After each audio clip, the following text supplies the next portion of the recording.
ఇక ఇవాళ మన స్టూడియోకు జూనియర్ ఆర్జీవి వచ్చిందన్నట్టు ఆయనకి వెల్కమ్ చెప్దామా? యా ఆ ఫోన్ కాస్త పక్కన పెట్టండి సార్, మాట్లాడాలి. యా యాక్చువల్లీ ఏంటంటే యూఎస్ నుంచి మియా మాల్కోవా నా కోసం పాలకోవా తెస్తుంది. సో అందుకని మెసేజ్ చేశాను. యా అడగండి. అమెరికా నుంచి పాలకోవా, మియా మాల్కోవా. ఒక నిమిషం. యా మాల్కోవా, నేను ఇక్కడ బీఆర్కే న్యూస్ ఛానల్లో ఇంటర్వ్యూ అంటే వచ్చాను. యా ఐ మీట్ సూన్ ఎయిర్పోర్ట్కి వస్తాను. Right. Yeah love you bye. Sir మిమ్మల్ని ఇంటర్వ్యూకి పిలిచింది ఏంటంటే బీఆర్కేకి హిట్ 3 సినిమా చూసారా, ఎలా ఉంది? హిట్ 3 సినిమా చాలా బాగుంది. చూడడం ఆపండి సార్. యా అంటే ఫోన్ నా చేతిలో ఉంటే ఏంటంటే నాకు కొంచెం ధైర్యం. అంటే స్క్రిప్ట్ ఏమైనా ప్రిపేర్ అయ్యి చూసుకుంటే? లేదు స్క్రిప్ట్ ఏమి ఉండదు ఇందులో, కాకపోతే కొంచెం ధైర్యం అనమాట. యాక్చువల్లీ హిట్ 3 సినిమా చాలా బాగుంది. నాని కెరియర్లో ది బెస్ట్ మూవీ ఇది. యా నేనైతే నాని మూవీలో ది బెస్ట్ మూవీ జెర్సీ అనుకుంటున్నాను సార్. నేను ఆ సినిమా చూడలేదు, అందుకే ద బెస్ట్ అనుకోవట్లేదు నేను. యా నేను చూసిన సినిమా ఏంటంటే హిట్ 3 థర్డ్ కేస్ చాలా బాగుంది. నాని యాక్టింగ్ కూడా బాగుంది. కాకపోతే ఏంటంటే ఫ్యామిలీస్ వెళ్ళి చూస్తే వాళ్ళకు కొంచెం ఇబ్బంది అవుతుంది. ఎందుకంటే ఆ బ్లడ్, ఆ ఫైట్స్ ఇవన్నీ ఏ సర్టిఫికేట్ కాబట్టి కొంచెం చూడలేదని నా ఉద్దేశం. అంతే. యా ఈ కాలంలో ఇవన్నీ కామనే కదా, బ్లడ్, రేపులు, మానభంగాల సినిమాల్లో. అంటే ఇప్పటి వరకు నానిని మీరు అలా చూసుండ్రు, సర్టైన్ ఇప్పుడు అలా చూసేసరికి కొంచెం మనం కనెక్ట్ కావన్నమాట. సో అందుకని నాకు అనిపించింది, అంతే నా ఉద్దేశం అది. యా ఆర్జీవి అంటే ఒకప్పుడు బ్రాండ్, ఇప్పుడు కాదు, అవునా కదా అని నీ ఉద్దేశం. ఆర్జీవి అంటే ఎప్పటికీ బ్రాండ్ అని నేను అనుకుంటాను. యా దేనికి బ్రాండ్?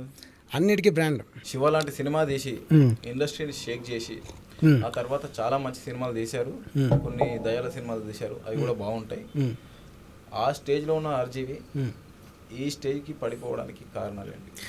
ఇప్పుడు నేను శివ సినిమా తీసినప్పుడు నన్ను ప్రజలు ఆదరించింది వేరు, ఇప్పుడు ప్రజలు ఉన్నది వేరు. అంటే ఆ టైంకి ఈ టైంకి చాలా డిఫరెంట్ ఉంది. యా సో అది కనెక్ట్ కావట్లేదు. ఆ టైప్ ఆఫ్ పీపుల్కి ఈ టైప్ ఆఫ్ పీపుల్కి చాలా అసలు కనెక్ట్ అవ్వట్లేదు. అందుకే ఆ జానర్ నేను తీసిన జానర్ ఏంటంటే అప్పుడు అలా తీస్తే ఇప్పుడు మళ్ళీ సేమ్ అదే జానర్ నేను తీస్తే చూడరు. సో నా టైప్ ఆఫ్ టేకింగ్ అలానే ఉంటుంది. మీరు అప్డేట్ కావాలి కదా. ఆర్జీవి అనేవాడు ఎప్పుడు అప్డేట్లోనే ఉంటాడు. అన్ని మూవీలలో మీకు నచ్చిన the best shot? The best shot the best shot అంటే చాలా షాట్స్ ఉన్నాయి, ఒకటి చెప్పండి. కాకపోతే నాకు రొమాన్స్ షాట్ అంటే చాలా ఇష్టం. రొమాన్స్ పెట్టే షాట్ అంటే చాలా ఇష్టం. అది కూడా ఒక థైస్ దగ్గర నుంచి తీసుకెళ్తే కెమెరాని నాకు చాలా ఇష్టం. యా నేను దాన్ని ఎంజాయ్ చేస్తాను, అంటే డైరెక్షన్ చేయడంలో ఎంజాయ్ చేస్తాను. నువ్వు మళ్ళీ ఏదో అనుకోకు. యా నేనేమనుకోవట్లేదు సార్. అదే ఏమైనా అనుకుంటావేమో, ఫిల్ ఇచ్చావు కదా, కొంచెం గ్యాప్ ఇచ్చావు కదా, ఏమైనా అనుకుంటావేమో అని. నేను మిమ్మల్ని ఇంటర్వ్యూ చేద్దామని పిలిస్తే మీరే నన్ను ఇంటర్వ్యూ చేస్తాను. మీకు మా బీఆర్కే న్యూస్ ఛానల్ నుంచి మేడే శుభాకాంక్షలు. అది చెప్పడం మర్చిపోయాను. మేడే శుభాకాంక్షలు. అలాగే బీఆర్కే చూసే ప్రేక్షకులందరికీ మేడే శుభాకాంక్షలు. యా మీరు జీవితంలో ఎప్పుడైనా నేర్చిర్రా బాధతో? ఏడ్చాను, ఎందుకు ఏడ్చానో తెలియదు. ఎప్పుడన్నా గట్టిగా సంతోషంగా నవ్వడం లాంటిది ఏమైనా చేశారా? నాకు గట్టిగా నవ్వడం రాదు, ఇలా నవ్వడం మాత్రమే వచ్చు. యా బాగుంది sir me smile. Thank you very much. కానీ నీ స్మైల్ మాత్రం బాగాలేదు. నిజం చెప్పాలంటే నేను మీకు చాలా పెద్ద ఫ్యాన్ని. Thank you. నీలాంటి ఫ్యాన్స్ నాకు చాలా మంది ఉన్నారు. యా చెప్పండి.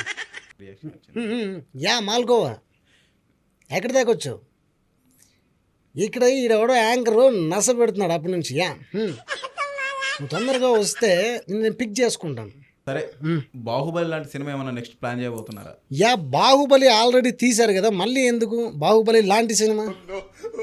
అంటే అంతకన్నా పెద్ద సినిమా ఏదన్నా? యా తీద్దాం అనుకుంటున్నాను, ఒక పాన్ వరల్డ్ మూవీ తీద్దాం అనుకుంటున్నాను నెక్స్ట్. అదే కాకపోతే డీటెయిల్స్ ఏమి ఇప్పుడు చెప్పను, త్వరలోనే మీ ముందుకు బయట పెడతాను. యా ఈ పహల్గామ్లో టెర్రరిస్ట్ దాడి జరిగింది కదా సార్, దాని గురించి ఏమన్నా ఎలా ఫీల్ అయ్యారు? నేను నిజంగా చాలా బాధగా ఫీల్ అయ్యాను. ఎందుకంటే అది జరగకూడదు. ఆ పాకిస్తాన్ నా కొడుకులకి ఒకేసారి చెప్తున్నాను, నాకు దొరికితే మాత్రం 100% వాళ్ళని పట రక్త చరిత్ర ఇవన్నీ ఎలా తీశాను సినిమా, వాళ్ళని అలా నేను డైరెక్ట్గా ఉండి చంపేస్తాను నా కొడుకుని. యా హలో, ఎయిర్పోర్ట్కి వచ్చావా? యా, బయలుదేరుతున్నాను. వీడితో నస అయిపోయిందిలే, వస్తున్నా. సార్ నేను కూడా వస్తాను సార్. మీ నువ్వేం చేసుకోవడానికి? సార్ చూస్తాను. నేను చూసి ఏం చేస్తాను? Photo selfie. యా, పిచ్చి పిచ్చి అన్నీ మాట్లాడక. ఇంటర్వ్యూ అనుకున్నావా ఏంటి?